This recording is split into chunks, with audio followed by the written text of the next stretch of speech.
In this video, I'll show you how to clear a paper jam on your Epson XP-5200. I'll show you different places where you can take a look and get the stuck paper out of the unit so you'll be able to print.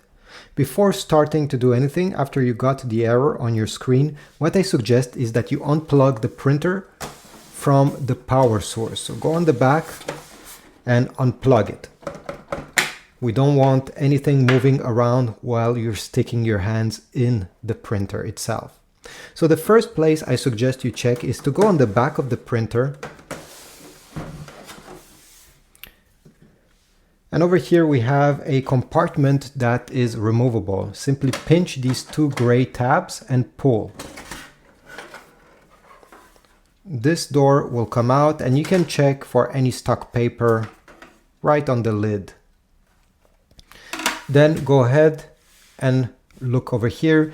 If you cannot reach, just take a tweezer and pull out the stuck paper or debris that may be stuck in these rollers.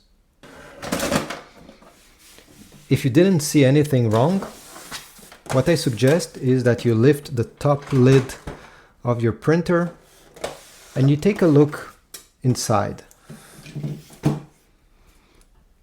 This is another common place where you may see any stuck debris. On top of that, the carriage with the ink cartridges, you can slightly move it slowly, okay, may have a stuck paper right under it. So get a look over there as well.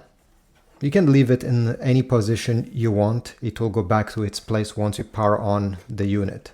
Additionally, you can pull the paper input, put the printer upside down, and this way you're gonna get a better look at these rollers that are supposed to take each page one by one. So maybe there's something stuck over there or over here where the paper comes out. Once you're done and you remove the plug, the paper, simply plug back your printer to the power source. Press the power button. Wait a few seconds and the error should disappear and you'll be able to print again. Thanks for watching. Please leave a like, subscribe, and I'll see you in the next video. Leave a comment as well.